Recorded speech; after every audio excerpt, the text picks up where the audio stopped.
Chegou o tempo, estamos na Semana Santa, a semana mais importante de toda a nossa trajetória de fé. Todo ano, acompanhando os tempos litúrgicos, nós vivemos esse tempo importante do início da Páscoa com a celebração da Semana Santa, do Tríduo Pascal. E é sobre esse tríduo que a gente vai refletir um pouco hoje aqui no podcast Vamos Juntos. E eu convido vocês a entender um pouco mais do Tríduo Pascal, só que numa perspectiva um pouco diferente. Vamos aprofundar nossa espiritualidade também a partir da dimensão política do Tríduo Pascal. Tá um pouco difícil de entender? Se aperrei não, vai dar tudo certo. Pega na minha mão e vamos juntos. Vamos juntos! Vamos juntos! Vamos juntos! Vamos juntos! Vamos juntos! Vamos Vamos juntos! juntos! Vamos juntos! Vamos juntos! Vamos juntos! Vamos juntos! Vamos juntos! Vamos juntos! Vamos juntos!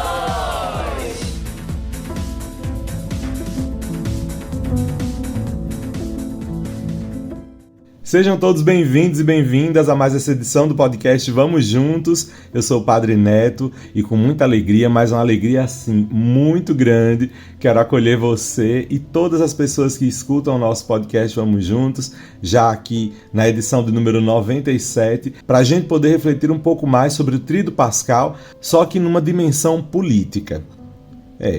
Parece um pouco estranho que ao celebrar a Páscoa do Senhor, a gente esteja tão profundamente ligados ao mistério de sua morte. Nossa, a gente vai celebrar a festa da vida, é a Páscoa. E por que a gente vai falar da morte de Jesus? Por que isso está tão ligado? Por que a igreja escolhe essa perspectiva de unidade entre morte e vida na festa da vida, na festa da Páscoa?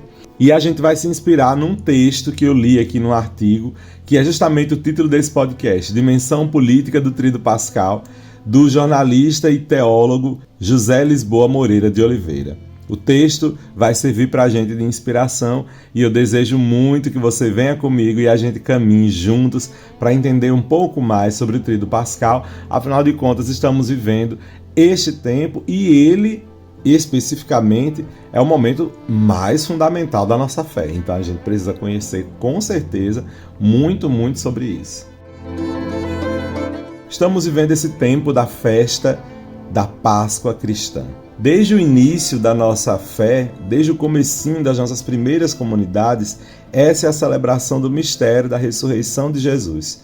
No entanto, a liturgia da Páscoa, desde o comecinho, uniu essa celebração da ressurreição de Jesus com a paixão e morte dele. Num primeiro momento, as coisas podem parecer um pouco estranhas, mas enquanto festa da vida, a gente não tem como negar que para acontecer a ressurreição, primeiro teve que acontecer a paixão e morte. Paixão aqui é entendida como a fidelidade de Jesus ao projeto do Pai até as últimas consequências. Se você quiser entender um pouco mais sobre o que eu estou falando, vai lá na sua Bíblia. Olha, faz tempo que a gente não puxa a Bíblia aqui, hein? Vai lá na sua Bíblia e pega o Evangelho de Marcos, no capítulo 14, versículos de 34 ao 36, vocês vão entender o que significa a paixão na perspectiva de Cristo. Era essa unidade mesmo ao projeto do Pai. E ele era tão unido ao projeto de Deus que ele levou essa unidade, essa fidelidade até o fim, mesmo que as consequências últimas fossem muito trágicas, como é o que a gente vivencia na Semana Santa, né? A paixão e a morte de Jesus. A morte de Jesus acontece porque aquele galileu, aquele homem de lá da Galileia, se tornou muito incômodo para o sistema religioso e político da época e era preciso então eliminá-lo de uma só vez para sempre. De onde é que você está tirando isso, padre? Da Bíblia também. Olha lá na Bíblia, Evangelho de João, capítulo 5, versículo 18. Jesus se torna um incômodo para o povo poderoso, porque ele estava trazendo a verdadeira interpretação da palavra de Deus para o povo. E aí, quando o povo começa a entender que a palavra de Deus não devia aprisionar nem oprimir, mas, na verdade, libertar e promover, emancipar o povo para se entender enquanto filho, filha de Deus, aí Jesus se tornou um incômodo para os poderosos e eles trataram de eliminá-lo. Jesus foi torturado e depois eliminado da pior forma possível para aquela época. Jesus ressuscita pelo poder de Deus. E isso faz com que aquela forma cruel de matar se tornasse agora vencida. Ela não era mais tão poderosa assim. E a gente vê essa ressurreição pelo poder de Deus lá em Atos dos Apóstolos, capítulo 2, versículo 24. A ressurreição de Jesus foi resposta dada pelo Pai aos seus torturadores. Eles pensavam que tinham eliminado Jesus para sempre, que a memória dele tivesse simplesmente sumido quando ele foi morto. Mas de repente Jesus ressuscita, glorioso, e ele então se torna mais incômodo ainda, porque mais vivo do que nunca, para desespero daqueles que o tinham torturado e matado, Jesus vem e comunica a sua vida aos seus seguidores. Para conferir um pouquinho sobre a ressurreição de Jesus, também de maneira bíblica, a respeito do que a gente está falando aqui, olha lá no Evangelho de Mateus, capítulo 28, versículos de 11 ao 15, e também Atos dos Apóstolos, capítulo 5, versículos de 21 ao 42. A gente precisa, antes de continuar a nossa reflexão, eliminar alguns resquícios, alguns fragmentos de um certo pensamento que ainda está um pouco presente em determinados ambientes, que diz que Jesus teria passado pela tortura e pela morte para poder aplacar a ira de seu pai. Deus ficou com muita ira e aí Jesus, para pagar, né, a dívida que a gente tinha, no sentido de para que Deus não nos castigasse, Jesus pega e morre. Mas não é bem assim. Essa perspectiva surgiu a partir de um pensamento errado sobre o que escreveu Santo Anselmo.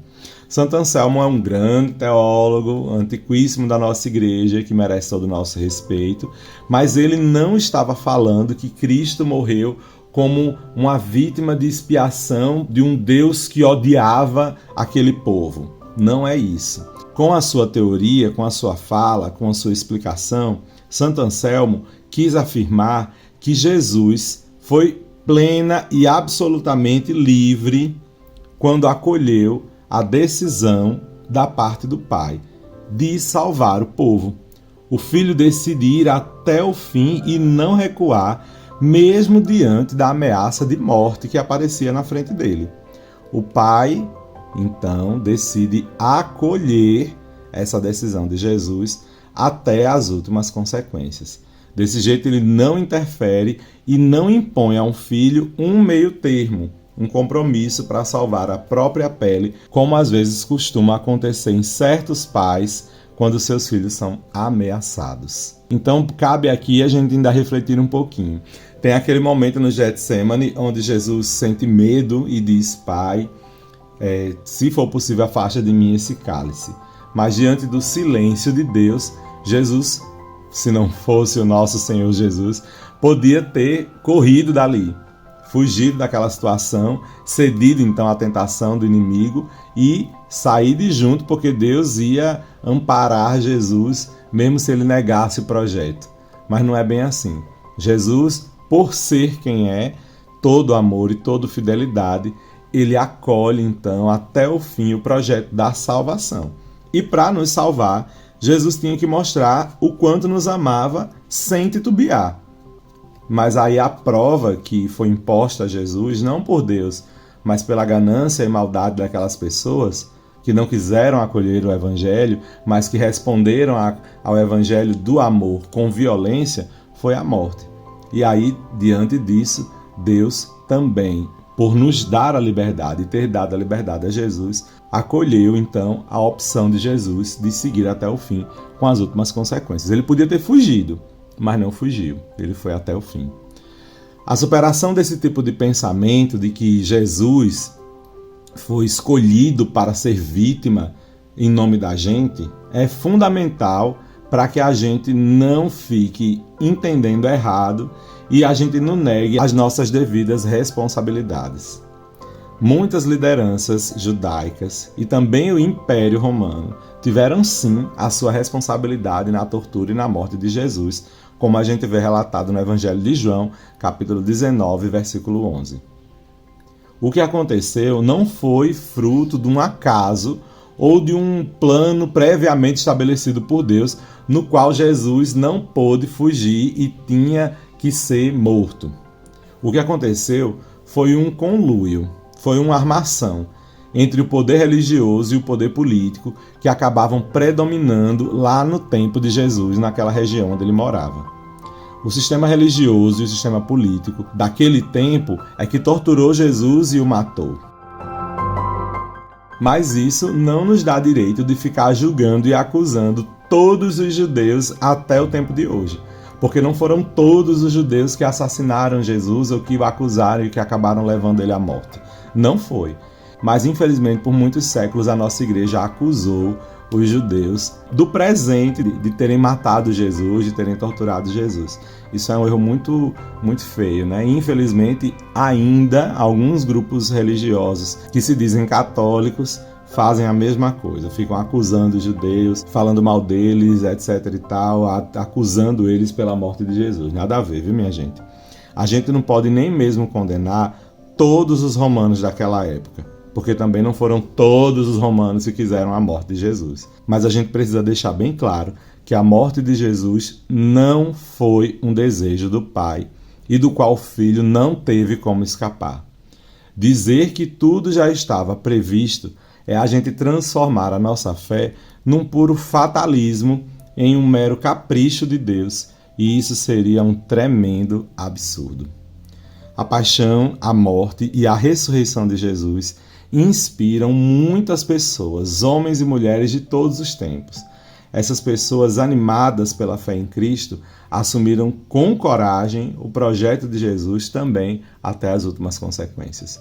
E aí, desde os primeiros mártires do cristianismo até hoje, a gente encontra Margarida Maria Alves, a irmã Dorothy, Oscar Romero, homens e mulheres que seguiram em frente e não arredaram o pé diante das ameaças de muitos poderosos. E faziam isso porque estavam convencidos de que entre paixão, morte e ressurreição existe uma profunda ligação. Estavam convencidos que, mesmo torturados e assassinados pelos sistemas religiosos e políticos, eles iam continuar vivos, ressuscitados pelo poder de Deus, tal qual Jesus. É muito famosa a frase de Dom Oscar Romero, que é santo da nossa igreja, que diz: "Se me matam, eu ressuscito na luta do meu povo." E de fato foi o que aconteceu. Então a memória de Dom Oscar vive até hoje e agora nos altares, dignas da nossa também veneração e da nossa oração. Meditar nesses termos, desse jeito, a paixão, a morte de Jesus, é essencial para a gente. Porque se a gente não fizer assim, a gente pode correr o risco de conhecer e de adorar um Jesus falso, muito açucarado, um Jesus irreal.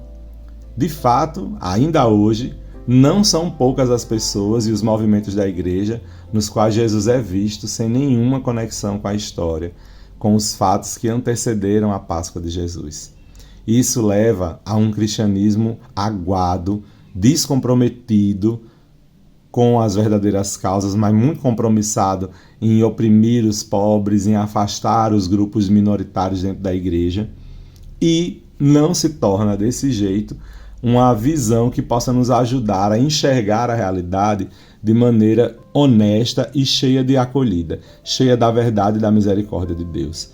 Porque desse jeito a gente não vai ficar ao lado das causas que o próprio Cristo levantou, a causa do Evangelho. A gente acredita firmemente, aqui no nosso podcast Vamos Juntos, e dentro da fé cristã católica, a gente acredita firmemente na ressurreição de Jesus, no Cristo glorioso que venceu a dor, o sofrimento e a morte, como nos prova o Evangelho de Marcos, capítulo 16, versículo 6. Mas a gente não pode imaginar um Cristo ressuscitado diferente daquele que caminhou pelas estradas da Galileia. Um Cristo diferente daquele que enfrentou a paixão e a morte por causa da sua fidelidade ao projeto do Pai e por causa do seu amor pelo povo, principalmente os que mais precisavam de apoio, de carinho, de dignidade. As narrativas das aparições de Jesus ressuscitado, mais do que evidenciar a reanimação de um cadáver, como se Jesus tivesse readquirido o mesmo corpo de antes de sua morte, e a gente sabe que não, Eles querem evidenciar a relação entre Jesus histórico e o Jesus ressuscitado. E aí, como é que a gente consegue fazer essa comparação? 2 evangelhos para vocês. Lucas, capítulo 24, versículos de 39 a 40, e João, capítulo 20, versículo 27. Eles querem mostrar que não é possível adorar Jesus ressuscitado, negando que ele caminhou pelas estradas empoeiradas da Palestina, anunciando a libertação aos pobres e aos oprimidos.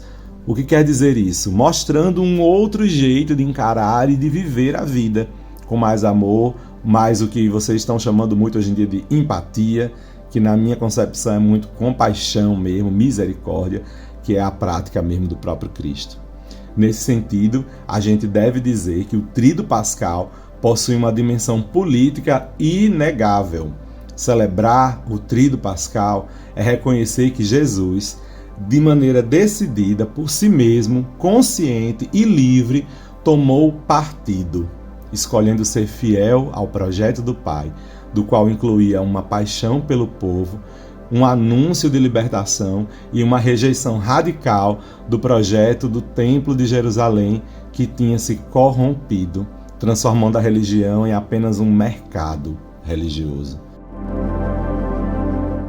Celebrar o Tríduo Pascal é reconhecer que Jesus rejeitou o projeto político dos romanos, dos quais os chefes agiam como verdadeiras raposas. O próprio Jesus diz isso no Evangelho de Lucas, né? No capítulo 13, versículo de 31 ao 33, quando ele se refere a Herodes, né? Aquela raposa. Desse jeito, eles faziam pesar sobre os ombros das pessoas, especialmente dos mais pobres, a tirania e a opressão. Sem ver o Tríduo Pascal, todos os passos de Cristo, desde sua acusação injusta, a sua tortura e sua morte, sem essa dimensão política, essa celebração da Páscoa vira uma farsa, um ritual sacrílego, como a gente chama, que é um ritual que ofende a Deus, porque ele foi desprovido, porque ele foi retirado de suas consequências reais para a vida da humanidade.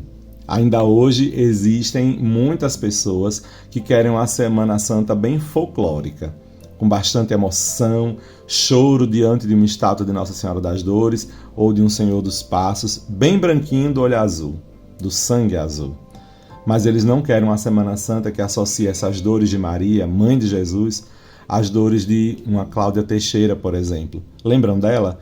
Negra, pobre, moradora de periferia, que foi assassinada brutalmente em 2014 pela Polícia Militar no Rio de Janeiro. Eles não querem uma Semana Santa que ouse associar Cristo amarrado numa coluna à flagelação daquele jovem negro também no Rio de Janeiro, amarrado por alguns playboys brancos cariocas num bairro chique do Rio. É fácil comover-se diante de estátuas, mesmo que sejam estátuas sagradas. Elas estão lá imóveis. Não nos incomodam e não nos desinstalam. Não nos causam problemas, não nos provocam nem exigem de nós conversão. Não de uma maneira tão forte. Mas comover-se diante de estátuas não é o objetivo cristão. Isso não é evangélico e, de certa maneira, é uma idolatria. Idolatria porque Jesus não quer lágrimas para ele, nem tampouco para uma estátua dele ou de sua mãe. Não foi isso que ele disse a algumas mulheres quando se dirigia para o Calvário? Não chorem por mim, chorem antes por vocês mesmos. O que ele quer mesmo de nós é uma comoção que se transforme numa ação em favor dos que mais precisam, dos sofridos, abandonados, excluídos, dessas pessoas que foram afastadas do direito à vida plena. É urgente, então, para todos nós, ouvintes aqui do podcast Vamos Juntos, celebrar um Tríduo Pascal com obras e gestos, fazendo o que o Papa Francisco nos pede na Evangelii Gaudium, ou seja, tocando a carne sofredora de Cristo no povo. Está lá no número 24 da Evangelii Gaudium. Se essa nossa celebração da Páscoa serve apenas para aderir a uma economia que mata, deixa do mesmo jeito a desigualdade social, ajuda a produzir a sociedade de pessoas descartáveis e contribui para uma globalização da indiferença, então é uma Páscoa consumista de supermercado e não a Páscoa de Jesus. Para ser a Páscoa de Jesus é preciso que ela não seja uma espiritualidade do bem-estar, uma teologia da prosperidade, alienante, subjetiva, sem compromisso fraterno. Isso é anticristão. Para ser a celebração da Páscoa de Jesus mesmo, ela deve ser aquela que anuncia um caminho esperançoso e libertador, que leve a felicidade e a alegria de verdade ao povo que mais precisa. Para ser a Páscoa de Jesus, ela tem que ser uma verdadeira caravana solidária, segundo nos diz o Papa Francisco também na Evangelii Gaudium, número 87. Minha gente, assumir o compromisso de Cristo é assumir de verdade e estar ao lado do projeto de Deus. Qual que é então o projeto de Deus? A salvação e a vida plena para todos. Se no seu tríduo pascal, em nenhum momento, você se lembra das pessoas que também sofrem como Cristo, se a gente não associa o sofrimento de Cristo como um símbolo do sofrimento do povo ao qual a gente tem que ajudar no caminho de salvação, a gente não está seguindo o Evangelho. Porque se somos seguidores de Jesus, devemos seguir o que ele fez e devemos olhar Cristo como grande exemplo. Nós vamos ter sempre, infelizmente, por causa das injustiças, muitos pobres na nossa história. Vamos sim. Mas se passarmos por todos eles com indiferença, que cristianismo nós estamos vivendo? Que Cristo nós anunciamos como morto e ressuscitado? A ressurreição de Cristo é a verdade de que o Evangelho não morre, embora sofra, ele não fica na morte. E a gente, como cristãos, a gente tem que assumir de verdade esse compromisso de transformação da nossa própria vida e da vida da nossa comunidade. Daí o título desse podcast e o título do artigo que a gente acompanhou em alguns trechos aqui é a dimensão política do Tríduo Pascal. Não podemos esquecer nunca, gente, a nossa fé, se não se transforma em ações práticas de fraternidade, ela é qualquer coisa menos cristianismo. Então eu deixo vocês com essa mensagem que eu espero que incomode, que faça vocês refletirem, pensarem muito bem a respeito do que significa celebrar o Tríduo Pascal. Cristo morreu para nos livrar dos nossos pecados. Em que sentido? No sentido de que não cabe mais a um cristão ver outro irmão sofrer e não se lembrar de Cristo. E aí ele nos salva dos pecados quando ele faz com que a gente se transforme de dentro para fora, mude os nossos sentimentos sobre os nossos irmãos e comece a agir de maneira mais solidária, de maneira mais fraterna.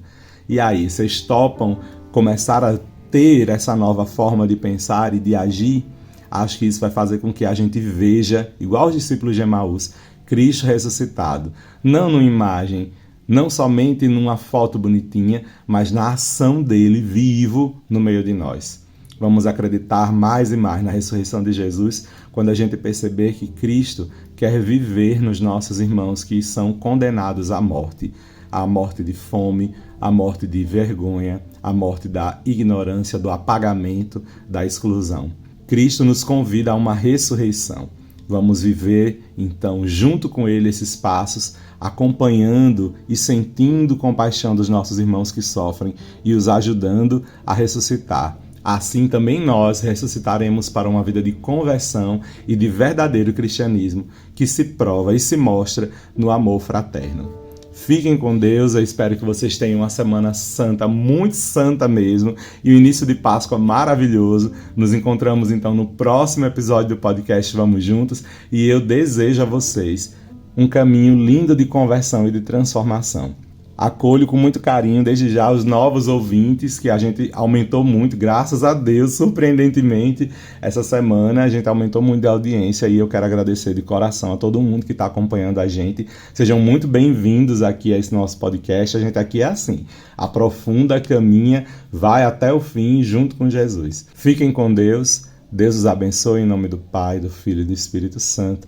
Amém. Nos encontrem por aí em diversos canais. A gente está no YouTube, a gente está nas redes sociais mais diversas, inclusive também nos streamings. Estamos em rádios. Vem encontrando a gente nesse caminho e vamos juntos seguir rumo à nossa santidade. Se quiser mandar temas também para o nosso podcast, os nossos próximos episódios, encontra a gente lá no Instagram, AJSCaetés. Você procura lá. É o perfil que tem mais posts, o perfil que tem mais seguidores. É esse aí que você vai mandar mensagem pra gente e a gente vai se comunicar por lá, tá bom?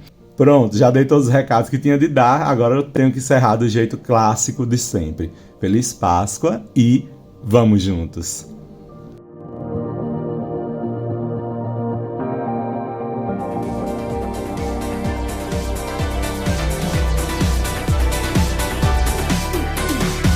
Esse podcast é uma iniciativa da AJS Caetés e Inspetoria Salesiana São Luís Gonzaga.